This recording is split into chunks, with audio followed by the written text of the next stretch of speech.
سورۃ الکہف۔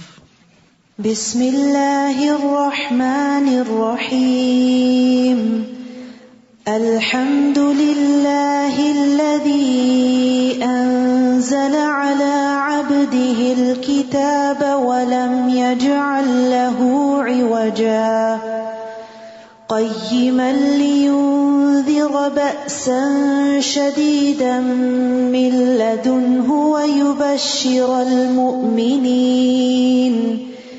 ويبشر المؤمنين الذين يعملون الصالحات أن لهم أجرا حسنا ماكثين فيه أبدا وينذر الذين قالوا اتخذ الله ولدا۔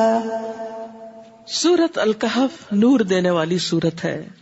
جو شخص جمعہ کے دن سورۃ الکہف پڑھتا ہے تو وہ 2 جمعوں کے درمیان اس کے لیے نور روشن کر دیتی ہے۔ رسول اللہ صلی اللہ علیہ وسلم نے فرمایا، جس نے سورۃ الکہف کی تلاوت ایسے کی جیسے وہ نازل ہوئی، یعنی صحیح طریقے سے پڑھا اس کو، تو یہ اس کے لیے قیامت کے دن اس کی اقامت گاہ سے مکہ تک نور کا سبب بنے گی۔ اور جس نے اس سورت کی آخری 10 آیتیں پڑھی پھر دجال نکل آیا تو اس کو کوئی نقصان نہ دے گا۔ نبی صلی اللہ علیہ وسلم نے فرمایا، جو آدمی سورۃ الکہف کی ابتدائی 10 آیتیں یاد کر لے گا وہ دجال کے فتنے سے محفوظ رہے گا۔ شروع کرتی ہوں اللہ کے نام سے جو بے انتہا مہربان نہایت رحم فرمانے والا ہے۔ سب تعریف اللہ کے لیے ہے جس نے اپنے بندے پر یہ کتاب یعنی قرآن نازل کیا اور اس میں کوئی کجی نہیں رکھی۔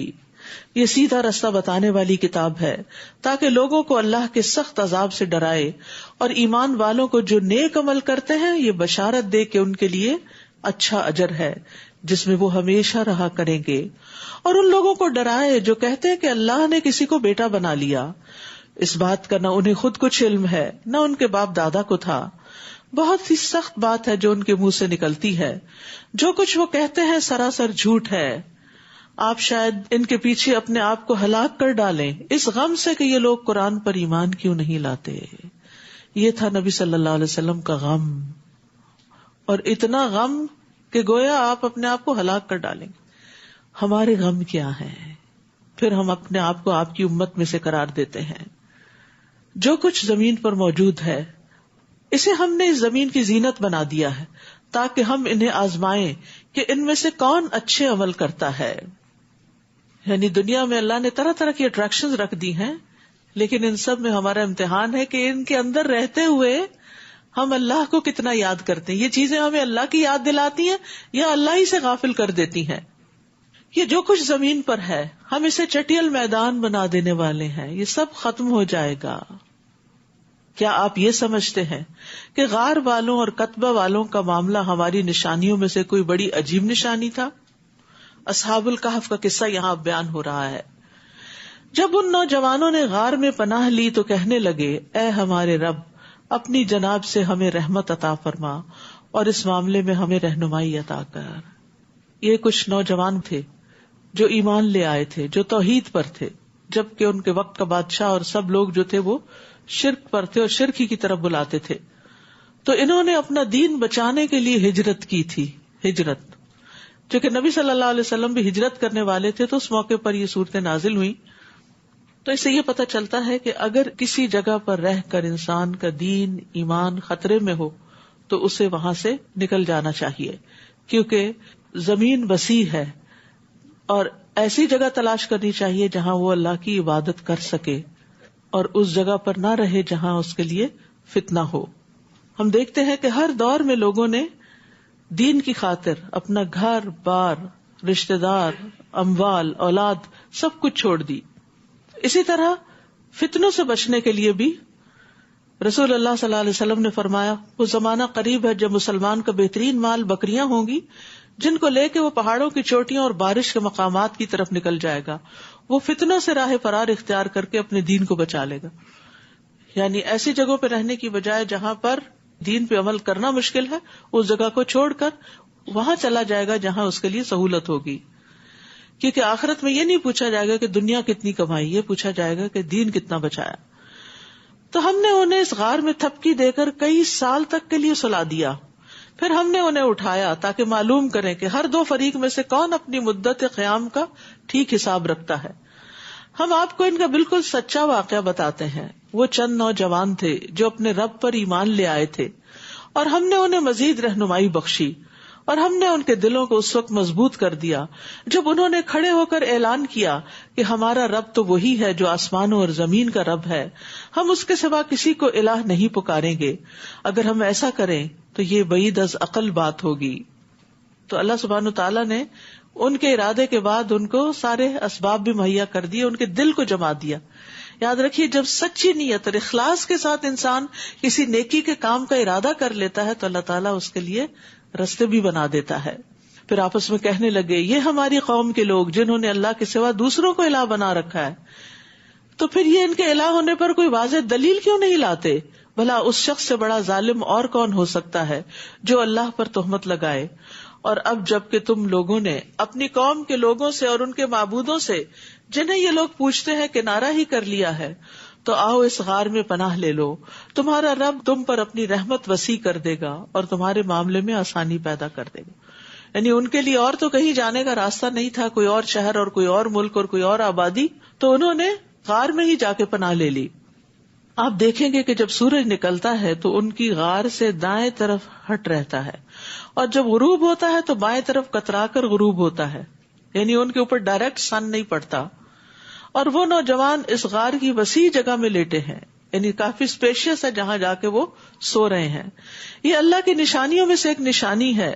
جسے اللہ ہدایت دے وہی ہدایت پا سکتا ہے, اور جسے وہ بھٹکا دے تو آپ اس کے لیے ایسا کوئی مددگار نہ پائیں گے جو اسے راہ راست پر لا سکے. آپ سمجھیں گے کہ وہ جاگ رہے ہیں حالانکہ وہ سو رہے ہیں, کیونکہ وہ سائیڈز بدلتے تھے. ہم ان کی دائیں اور بائیں کروٹ بدلتے رہتے ہیں, اور ان کا کتا اس غار کے دہانے پر اپنے بازو پھیلائے ہوئے ہے. اگر تو انہیں جھانک کر دیکھے تو دہشت کے مارے بھاگ نکلے. یعنی ایسا سین ہے وہاں کہ کوئی ٹھہر نہیں سکتا. یہ ساری اللہ تعالیٰ نے ان کی حفاظت کے لیے انتظام کر رکھے تھے.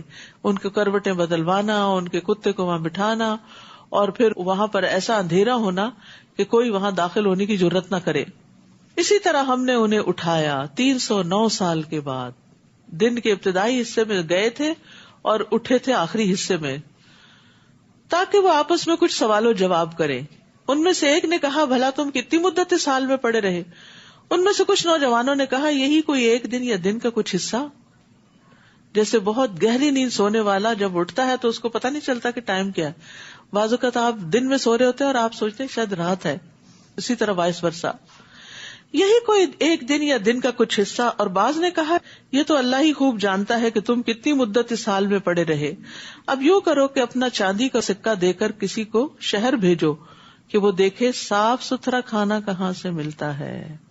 یاد رکھیے, توحید جو شرک سے بچ کے انسان کے اندر ایک پاکیزگی لاتا ہے, تو یہ پاکیزگی اس کے سارے مزاج کا حصہ ہو جاتی. کپڑے میں, جسم کے معاملے میں, کھانے پینے میں, ازدواجی تعلقات میں, ہر چیز میں انسان پھر پاکیزگی کی تلاش میں رہتا ہے. گندی چیزوں سے اس کی روح بیزار ہوتی ہے. وہاں سے وہ آپ کے لیے کھانے کو کچھ لائے, اور اسے نرم رویہ اختیار کرنا چاہیے. یہاں نصف قرآن ہو گیا الحمدللہ. وہاں اسے نرم رویہ اختیار کرنا چاہیے, یعنی احتیاط کے ساتھ معاملہ کرے. ایسا نہ ہو کہ کسی کو آپ لوگوں کو پتا چل جائے. انہیں نہیں پتا تھا کہ اتنی مدت گزر چکی ہے, کیونکہ اگر ان لوگوں کا تم پہ بس چل گیا تو تمہیں سنگسار کر دیں گے یا پھر اپنے دین میں لوٹا لے جائیں گے. اس صورت میں تم کبھی فلاح نہ پا سکو گے. اس طرح ہم نے لوگوں کو ان نوجوانوں پر مطلع کر دیا تاکہ وہ جان لے کہ اللہ کا وعدہ سچا ہے اور قیامت بپا ہونے میں کوئی شک نہیں. جبکہ وہ آپس میں ان نوجوانوں کے معاملے میں جھگڑا کر رہے تھے, آخر ان میں سے کچھ لوگ کہنے لگے, یہاں ان پر ایک عمارت بنا دو. یعنی بالآخر لوگوں کو پتا چل گیا کہ یہ وہی بچے تھے جو گم گئے تھے اور پھر اب نکل آئے, کیونکہ ان کے پاس اس زمانے کے کوائنز تھے, پیسے تھے, کرنسی تھی, اور اسی طرح کے کچھ اور چیزیں بھی. تو پھر وہ ان کے نزدیک بہت پایس ہو گئے اور کہنے لگے کہ وہ فوت ہو گئے تھے, اب ان کی قبروں پہ مسجدیں بنا دو. ان کا معاملہ ان کا رب ہی خوب جانتا ہے. مگر جو لوگ اس جھگڑے میں غالب رہے انہوں نے کہا, ہم تو ان پہ مسجد بنائیں گے. تو یاد رکھیے کہ مسجد جو ہے وہ قبروں پہ نہیں بنانی چاہیے, کیونکہ مسجد اللہ کی عبادت کے لیے ہوتی, اور قبر کے پاس مسجد بنانے کا مطلب یہ ہے کہ قبر والوں کے لیے بھی کوئی دل میں ایسے جذبات ہیں کہ ان کو اللہ تعالیٰ کے اختیارات میں کہیں شریک کیا جائے. کچھ لوگ کہتے ہیں کہ یہ نوجوان 3 تھے، چوتھا ان کا کتا تھا. کچھ کہتے ہیں 5 تھے، چھٹا ان کا کتا تھا. یہ سب بے تکی ہانکتے ہیں. اور کچھ کہتے ہیں وہ 7 تھے اور 8واں ان کا کتا تھا. آپ ان سے کہیے میرا رب ہی ان کی تعداد کو ٹھیک ٹھیک جانتا ہے، جسے چند لوگوں کے سوا دوسرے نہیں جانتے. اور عام طور پر مشہور ہے کہ 7 تھے، 7 سلیپرز. لہٰذا آپ سرسری سی بات کے علاوہ ان سے بحث میں نہ پڑیے. پھر وہی بات آ گئی نا کہ لوگ جب بہت زیادہ آرگیومنٹس کر رہے ہوں تو اس کو لمبا نہ کریں، اسے طول نہ دیں، بلکہ مختصر بات کریں. اور ان کے بارے میں کسی سے کچھ پوچھیے نہیں. نیز کسی چیز کے متعلق یہ بھی نہ کہیے کہ میں کل یہ ضرور کر دوں گا، کیونکہ جب نبی صلی اللہ علیہ وسلم سے ان کے بارے میں سوال کیا گیا تو آپ نے کہا میں کل بتا دوں گا. تو 15 دن تک وہی نہیں آئی. تو اس پر آپ کو کہا گیا کہ آپ کسی بھی کام کے بارے میں انشاءاللہ کے بغیر وعدہ نہ کریں. الا ان یشاء اللہ، الا یہ کہ اللہ چاہے. اور اگر آپ بھول کر ایسی بات کہہ دیں تو فوراً اپنے رب کو یاد کیجیے اور کہیے کہ امید ہے کہ میرا رب اس معاملے میں صحیح طرز عمل کی طرف میری رہنمائی کرے گا. وہ نوجوان اپنے غار میں 300 سال ٹھہرے رہے اور کچھ لوگوں نے 9 سال زیادہ شمار کیے. آپ ان سے کہیے اللہ ہی بہتر جانتا ہے جتنی مدت وہ ٹھہرے رہے، اسی کو آسمانوں اور زمین کی پوشیدہ باتیں معلوم ہیں. وہ کیا ہی خوب دیکھنے والا اور سننے والا ہے. ان چیزوں کا اللہ کے سوا کوئی کارساز اور منتظم نہیں، اور وہ اپنی حکومت میں کسی کو شریک نہیں کرتا. یہ بھی توحید کا حصہ ہے کہ ہر چیز پر اختیار صرف اللہ کا ہے. اے نبی، جو کچھ آپ کی طرف وحی کیا گیا ہے آپ اپنے رب کی کتاب میں سے انہیں وہ پڑھ کر سنا دیجئے. کوئی اس کے ارشادات کو بدل دینے کا مجاز نہیں. اگر کوئی ایسا کرے تو آپ اللہ کے سوا اس کے لیے کوئی جائے پناہ نہ پائیں گے. اور اپنے آپ کو ان لوگوں کے ساتھ مطمئن رکھیے جو صبح و شام اپنے رب کو پکارتے ہیں. نبی صلی اللہ علیہ وسلم کو تلقین کی جا رہی ہے کہ آپ غریب لوگوں کا ساتھ نہ چھوڑیے. کیسی صحبت ہونی چاہیے؟ ان لوگوں کی جو اللہ سے غافل نہ ہو، اللہ کو یاد کرتے رہیں اور وہ اس کی رضا چاہتے ہیں. آپ کی آنکھیں ان سے ہٹنے نہ پائیں، یعنی یہ آپ کی آنکھوں کے تارے ہونے چاہیے کہ دنیاوی زندگی کی زینت چاہنے لگے. یعنی یہ قربانیاں کر کے جو اپنا گھر بار چھوڑ کے یہاں بیٹھے ہیں اصحاب الصفہ، غریب مسلمان، آپ ان سے اپنی نگاہ نہیں پھیریں گے. نہ ہی آپ ایسے شخص کی باتیں مانیے جس کا دل ہم نے اپنے ذکر سے غافل کر دیا ہے. غافل شخص کی بات نہیں ماننی چاہیے. وہ اپنی خواہش پر چلتا ہے اور اس کا معاملہ حد سے بڑا ہوا ہے. نیز آپ انہیں کہیے کہ حق تو وہ ہے جو تمہارے رب کی طرف سے آ چکا. اب جو چاہے اسے مان لے اور جو چاہے اس کا انکار کر دے. ہم نے ظالموں کے لیے ایسی آگ تیار کر رکھی ہے جس کی کناتیں اسے گھیرے ہوئے ہیں، اور اگر وہ پانی مانگیں گے تو انہیں پینے کو جو پانی دیا جائے گا وہ پگھلے ہوئے تانبے کی طرح گرم اور ان کے چہرے بھون ڈالے گا. استغفر اللہ. کبھی مائکرو ویو سے اچانک چائے نکال کے درجہ حرارت پتہ نہیں چلتا نا، کب ٹھنڈا ہی ہوتا ہے، انسان منہ میں ڈال بیٹھتا ہے تو کتنی تکلیف ہوتی ہے. کتنا برا ہے یہ مشروب اور کیسی بری ہے آرام گاہ. جو لوگ ایمان لائے اور نیک عمل کرتے رہے تو یقیناً ہم اس کا اجر ضائع نہیں کرتے جو اچھے کام کرتا ہو. یہی لوگ ہیں جن کے لیے ہمیشہ رہنے والے باغات ہیں جن کے نیچے نہریں بہ رہی ہیں. وہاں وہ سونے کے کنگنوں سے آراستہ کیے جائیں گے اور باریک ریشم اور اطلس کے سبز کپڑے پہنیں گے. وہاں وہ اونچی مسندوں پر تکیا لگا کے بیٹھیں گے. یہ کیسا اچھا بدلہ ہے اور کیسی اچھی آرام گاہ ہے. آپ ان سے ان 2 آدمیوں کی مثال بیان کیجئے جن میں سے ایک کو ہم نے انگور کے 2 باغ عطا کیے تھے اور ان کے گرد کھجور کے درختوں کی باڑ لگائی تھی، اور ان دونوں کے درمیان قابل کاشت زمین بنائی تھی. یہاں ایک اور قصہ بتایا جا رہا ہے.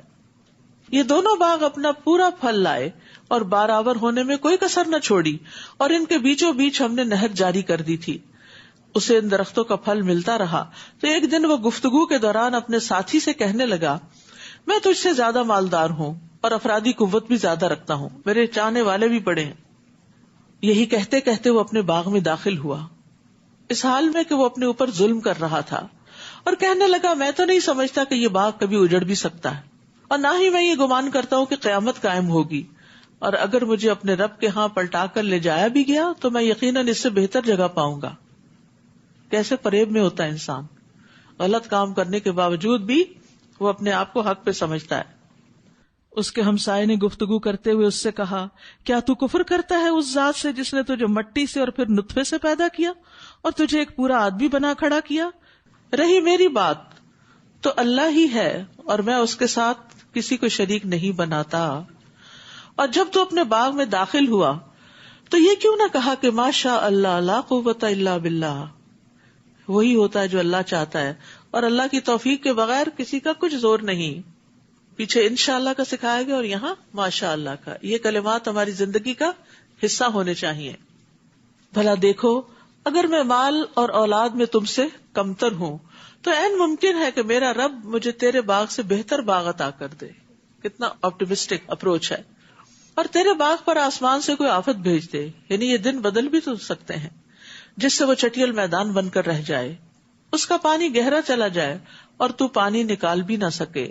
آخر یوں ہوا کہ باغ کے پکے ہوئے پھل کو عذاب نے آ گھیرا، اور جو کچھ وہ باغ پہ خرچ کر چکا تھا اس پر اپنے دونوں ہاتھ ملتا رہ گیا. وہ باغ اپنی چھتریوں پر گرا پڑا تھا. اب وہ کہنے لگا کاش میں نے اپنے رب کے ساتھ کسی کو شریک نہ کیا ہوتا. اللہ کے سوا کوئی جماعت ایسی نہ تھی جو اس کی مدد کرتی، اور وہ خود بھی اس آفت کا مقابلہ نہ کر سکا. اب اسے معلوم ہوا کہ مکمل اختیار تو اللہ برحق کو ہے، وہی اچھا ثواب دینے والا اور انجام بخیر دکھانے والا ہے. جس سے کیا پتہ چلتا ہے کہ جو لوگ دولت پر بھروسہ کرتے ہیں تو دولت ڈھلتی چھاؤں ہوتی ہے، وہ کسی کی بھی وفادار نہیں ہوتی. مال کا مطلب بھی کیا ہوتا ہے؟ ڈھل جانے والا. اسے ہمیشہ آپ کے پاس نہیں رہنا، وہ کسی نہ کسی وجہ سے وہ آپ سے کسی اور کی طرف چلا جائے گا. اس لیے جب تک وہ آپ کے پاس ہے خوب فائدہ اٹھا لیں، آخرت بنا لیں. نیز ان کے لیے دنیا کی زندگی کی مثال بیان کیجیے.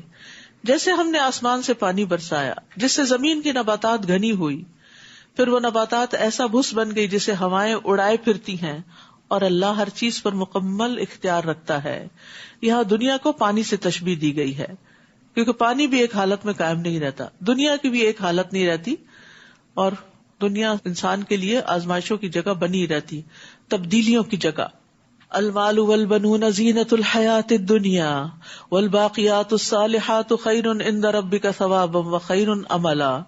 یہ مال اور بیٹے تو محض دنیا کی زندگی کی رونق ہیں، ورنہ آپ کے رب کے ہاں باقی رہنے والی نیکیاں ہی ثواب کے لحاظ سے بھی بہتر ہیں اور اچھی امیدیں لگانے کے لحاظ سے بھی. اور جس دن ہم پہاڑوں کو چلائیں گے اور آپ زمین کو بالکل چٹیل اور ہموار دیکھیں گے اور ہم لوگوں کو جمع کریں گے تو ان میں سے کسی کو بھی باقی نہیں چھوڑیں گے. قیامت کے دن کوئی بھی بچ کے نہیں جا سکے گا، کوئی کہیں بھی نہیں چھپ سکے گا، اور وہ اپنے رب کے حضور صف بستہ پیش کیے جائیں گے.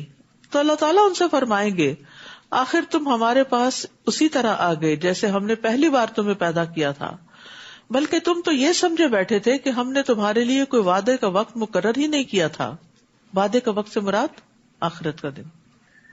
اور نامہ اعمال ہر ایک کے سامنے رکھ دیا جائے گا تو آپ مجرموں کو دیکھیں گے کہ وہ اعمال کے مدرجات سے ڈر رہے ہوں گے، کہیں گے ہائے ہماری کم بختی، اس کتاب نے نہ تو کوئی چھوٹی بات چھوڑی اور نہ ہی کوئی بڑی بات، سبھی کچھ ریکارڈ کر لیا، اور جو کام وہ کرتے رہے سب اس میں موجود پائیں گے، اور آپ کا رب کسی پر ذرا برابر بھی ظلم نہیں کرے گا.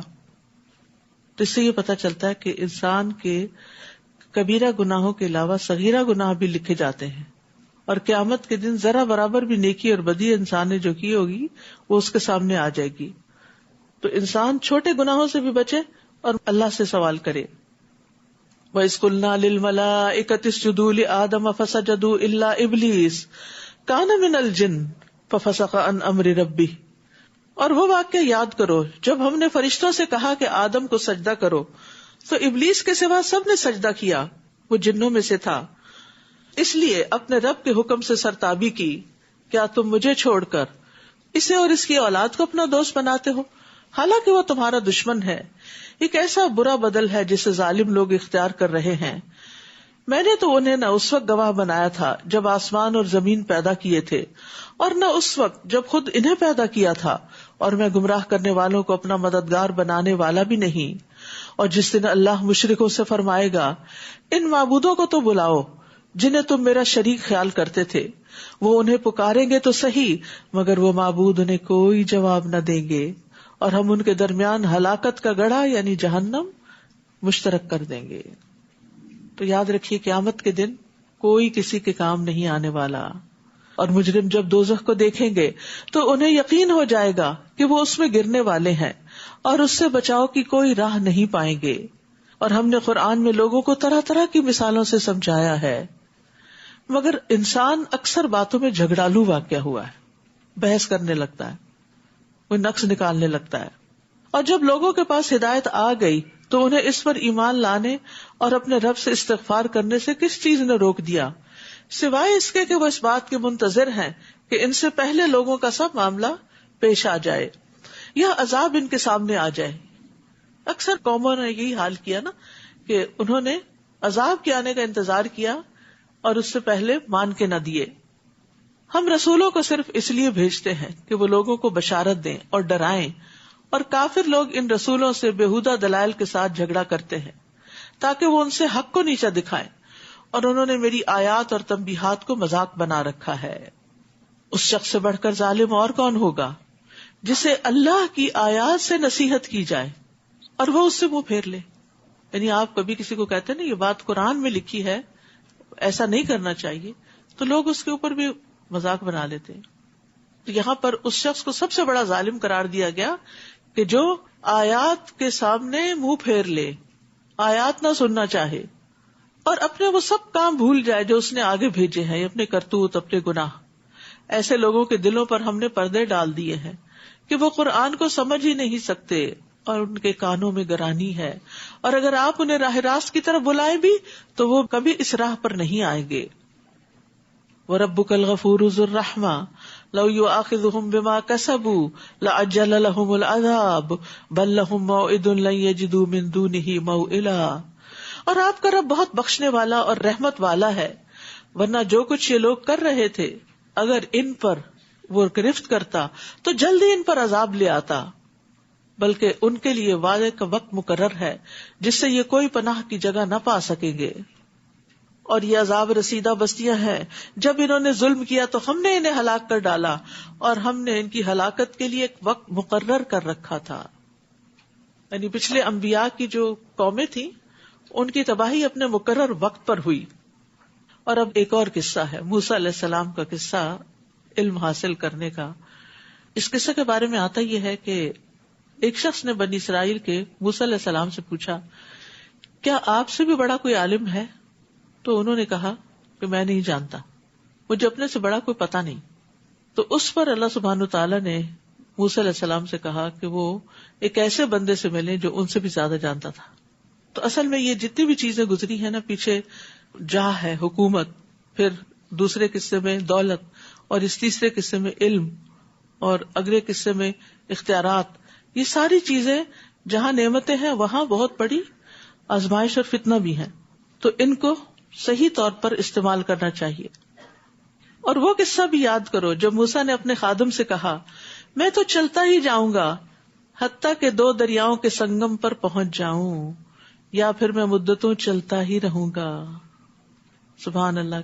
علم کا شوق تو یہ ہوتا ہے کہ جب تک میری مطلوبہ جگہ نہیں آتی میں چلتا رہوں گا، سفر کرتا رہوں گا. اور اس میں سمجھنے کی بات یہ بھی ہے کہ طالب علم کو اپنا علم بڑھانے کے لیے سفر کرنا چاہیے، حتیٰ کہ اگر وہ عالم بھی ہو جائے، کیونکہ موسیٰ علیہ السلام عالم تھے اور ان سے پوچھا گیا تھا کہ کوئی اور عالم بھی ہے، تو انہوں نے کہا نہیں. تو ان کو بھی کہا گیا کہ آپ اپنے آپ کو اور اپڈیٹ کر لیں اور آگے بڑھیں. اور آج کی ترقی یافتہ دنیا میں آپ دیکھیں کہ سارے جو سمجھدار علم والے ہوتے ہیں وہ مسلسل اپنے علم میں اضافہ کرتے ہیں. اور نبی صلی اللہ علیہ وسلم کو جو دعا سکھائی گئی تھی وہ کیا تھی؟ وَقُلْ رَبِّ زِدْنِي عِلْمًا. اور ہم دیکھتے ہیں کہ ہماری تاریخ ایسی مثالوں سے بھری پڑی ہے کہ جس میں لوگوں نے سال ہا سال علم کے لیے سفر کیے. جیسے امام بخاری جو تھے 16 سال تک سفر کرتے رہے اور بخاری کی حدیثیں جمع کرتے رہے، اور پھر انہوں نے ان کو لکھا ایک جگہ. 1000 استادوں سے زیادہ سے استفادہ کیا. پھر اسی طرح امام بخاری جابر بن عبداللہ کے بارے میں کہتے ہیں کہ جابر بن عبداللہ نے عبداللہ بن انیس سے صرف ایک حدیث سیکھنے کے لیے 1 مہینے کا سفر کیا تھا. اور وہ سفر بھی آج کی طرح کا سفر نہیں تھا، بہت مشقت والا سفر تھا، لیکن علم کا سفر جاری رکھا. یہ سفر سارے اسفار سے زیادہ خوبصورت سفر ہوتا ہے جو علم کے لیے کیا جاتا ہے. آپ میں سے بھی کچھ لوگ گھنٹہ گھنٹہ 1.5 گھنٹہ 2 گھنٹے کی مسافت سے بھی آ رہے ہیں, سفر کر کے آ رہے ہیں, اور اس میں جب سیکھنے کے لیے جاتے ہیں تو ایک ایکسائٹمنٹ ہوتی ہے, جب سیکھ کے واپس جاتے ہیں تو سیکھی ہوئی باتیں دماغ میں پھر آتی ہیں. تو یاد رکھیے علم کے راستے کا سفر جنت کا سفر ہے. نبی صلی اللہ علیہ وسلم نے فرمایا جو شخص حصول علم کے راستے پر چلتا ہے اللہ اس کے لیے جنت کا راستہ آسان فرما دیتا ہے. اب اس سفر پر جاتے ہوئے موسیٰ علیہ السلام نے اپنے ساتھ اپنے شاگرد یوشع بن نون کو بھی لے لیا, تو اب دونوں سفر کر رہے ہیں. فلما بلغا مجمع بینہما نسیا حوتہما, پھر جب وہ 2 دریاؤں کے سنگم پر پہنچ گئے تو اپنی مچھلی کو بھول گئے, اور اس مچھلی نے دریا میں سرنگ کی طرح اپنا راستہ بنا لیا.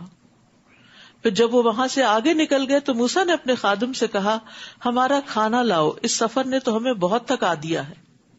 تو کبھی کبھی سفر بہت تھکا بھی دیتا ہے اور اس کا اظہار بھی انسان کر لیتا ہے, تو کوئی بات نہیں. خادم نے جواب دیا بھلا دیکھو جب ہم چٹان کے پاس ٹھہرے ہوئے تھے تو میں آپ سے مچھلی کی بات کرنا بھول گیا تھا. یہ اللہ کے حکم سے ہی آپ مچھلی لے کے چلے تھے, اور یہ ایک نشانی تھی کہ جہاں یہ مچھلی زندہ ہوگی, ظاہر ٹوکری میں ڈال کے لے گئے تھے, ٹوکری میں رکھی ہوئی مچھلی زندہ نہیں ہوتی, لیکن اللہ کے حکم سے اس کو ایک جگہ زندہ ہو کے پانی میں جانا تھا. وہی تمہاری جگہ ہوگی جہاں خضر تم سے ملیں گے. لیکن ہوا یہ کہ موسیٰ علیہ السلام وہاں سو گئے, اور جو ان کے شاگرد تھے وہ ان کو بتانا بھول گئے اور کافی آگے نکل گئے. تو وہ مچھلی دریا میں چلی گئی تھی. موسیٰ نے کہا اسی چیز کی تو ہمیں تلاش تھی. چنانچہ وہ اپنے قدموں کے نشانوں پر واپس آئے. یہ واپسی بڑی مشکل ہوتی ہے. وہاں انہوں نے ہمارے بندوں میں سے ایک بندے کو پایا جسے ہم نے اپنی رحمت سے نوازا تھا اور اپنے ہاں سے ایک خاص علم عطا کیا تھا. اور یہ بندہ کون تھا؟ خضر علیہ السلام. ان کی اصل حقیقت نہیں معلوم کہ کوئی انسان تھا یا کوئی جن تھا یا کوئی فرشتہ تھا. بہرحال اللہ کے بندوں میں سے ایک بندہ تھا. موسیٰ نے اس بندے خضر سے کہا اگر میں آپ کی پیروی کروں تو کیا آپ اس بھلائی کا کچھ حصہ مجھے بھی سکھا دیں گے جو آپ کو سکھائی گئی؟ کتنی عاجزی ہے کہ کیا آپ مجھے سکھائیں گے جو آپ کے پاس علم ہے. اس بندے نے کہا آپ میرے ساتھ کبھی صبر نہ کر سکیں گے, کیونکہ معلم کو طلب علم کی صعوبتوں مشقتوں کا اندازہ ہوتا ہے. بعض لوگ بہت ایکسائٹیڈ ہوتے ہیں ہم نے یہ کورس کرنا ہے, یہ پڑھنا ہے, لیکن پھر کیا ہوتا ہے تھوڑے ہی دن میں ہمت ہار بیٹھتے ہیں. تو انہوں نے کہا کہ یہ تو بڑا صبر والا علم ہے, اس میں تو بڑا صبر چاہیے, اور اتنا صبر تمہارے پاس نہیں. یاد رکھیے بڑے مقام تک پہنچنے کے لیے بڑی منزلیں طے کرنی پڑتی ہیں, اور بڑی منزلیں طے کرنے کے لیے زیادہ صبر کرنا پڑتا ہے انسان کو. جیسے اگر آپ پھولوں کی پنیری لگا لیں تو وہ اسی سیزن میں آپ کو پھول دے دیتے ہیں, لیکن اگر آپ کوئی درخت لگائیں تو کئی سال آپ کو انتظار کرنا پڑتا ہے. تو یہ انتظار صبر مانگتا ہے, اور بعض اوقات آپ اس کے پھل کھا بھی نہیں سکتے. تو انہوں نے کہا کہ آپ میرے ساتھ کبھی صبر نہ کر سکیں گے, اور جس واقعے کی حقیقت کا آپ کو علم نہ ہو اس پر آپ صبر کر بھی کیسے سکتے. ان کو معذور بھی سمجھا. موسیٰ نے کہا آپ انشاءاللہ مجھے صابر پائیں گے. ایکسائٹیڈ ہیں وہ, اور میں کسی معاملے میں آپ کی نافرمانی نہیں کروں گا. استاد اور شاگرد کے بیچ میں جو رشتہ ہوتا ہے وہ ایسا ہی ہوتا ہے. اگر شاگرد استاد کی بات ہی نہ مانے تو وہ سیکھ نہیں سکتا. مثلا استاد کہتا ہے 10 دفعہ یا 7 دفعہ سبق پڑھ کے آؤ, اور وہ نہیں پڑھتا, تو کہاں سے پھر اس کو یاد ہوگا. تو یہاں پر استاد اور شاگرد کے تعلقات کیسے ہونے چاہیے اس کا ذکر کیا گیا ہے. موسیٰ نے کہا آپ انشاءاللہ مجھے صابر پائیں گے, اور میں کسی معاملے میں آپ کی نافرمانی نہیں کروں گا. خضر نے کہا اچھا اگر آپ کو میرے ساتھ رہنا ہے تو پھر مجھ سے کوئی بات نہیں پوچھیں گے, نو کوشچن, حتیٰ کہ میں خود ہی آپ کو اس سے آگاہ کروں. چنانچہ وہ دونوں چل کھڑے ہوئے حتیٰ کہ ایک کشتی میں سوار ہوئے, تو خضر نے اس کشتی میں شگاف ڈال دیا, سوراخ کر دیا. اب کشتی میں سوراخ کا مطلب کیا؟ سب کو ڈبونا. موسیٰ نے کہا کیا تم نے اس لیے شگاف ڈالا ہے کہ کشتی والوں کو ڈبو دو؟ یہ تو تم نے خطرناک کام کیا ہے, چپ نہ رہ سکے نا. خضر نے کہا میں نے کہا نہ تھا کہ تم میرے ساتھ صبر نہ کر سکو گے. موسیٰ نے جواب دیا مجھ سے جو بھول ہو گئی اس پر میری گرفت نہ کیجیے, اور میرے لیے میرا کام مشکل نہ بنائیے. چنانچہ وہ دونوں پھر چل کھڑے ہوئے حتیٰ کہ ایک لڑکے کو ملے جسے خضر نے مار ڈالا. موسیٰ نے کہا تم نے تو ایک بے گناہ شخص کو مار ڈالا جس نے کسی کا خون نہیں بہایا تھا, یہ تو تم نے بہت ناپسندیدہ کام کیا. تو بہرحال علم کے راستے میں صبر کرنا، استاد کی بات ماننا، کیونکہ بعض اوقات پتہ نہیں ہوتا نا انسان کو کہ یہ بات کیوں کہی جا رہی ہے، اس کا نتیجہ کیا ہوگا، اور اس کا مقصد کیا ہے، اس کی حکمت کیا ہے. اور یہ صرف دینی علم ہی نہیں، دنیاوی علوم میں بھی صبر چاہیے ہوتا ہے. ایک ڈگری کو کئی سال چاہیے ہوتے ہیں، ڈاکٹر بننے کے لیے اس سے بھی زیادہ پڑھنا پڑتا ہے. پھر اسی طرح گھر کے کام کاج سیکھنے کے لیے بھی صبر چاہیے ہوتا ہے. مطلب جب نیا نیا کھانا پکانا سیکھتے ہیں تو جلدی چاہتے کہ جلدی پک جائے، اور پھر اگر جو سکھانے والا تو کہتے یہ کیوں ڈال دیا، وہ دیکھے کتنا اس میں سے دھواں نکل رہا ہے، وہ جلنے لگا ہے، پانی زیادہ ہو گیا، وہ کم ہو گیا. تو یہ سارے مرحلے سیکھنے کے دور میں آتے ہیں، لیکن یہ کہ سیریس نالج کے لیے بہت سیریسنس بھی چاہیے ہوتی ہے. وآخر دعوانا ان الحمد للہ رب العالمین. سبحانک اللہم وبحمدک، اشہد ان لا الہ الا انت، استغفرک واتوب الیک. السلام علیکم ورحمۃ اللہ وبرکاتہ.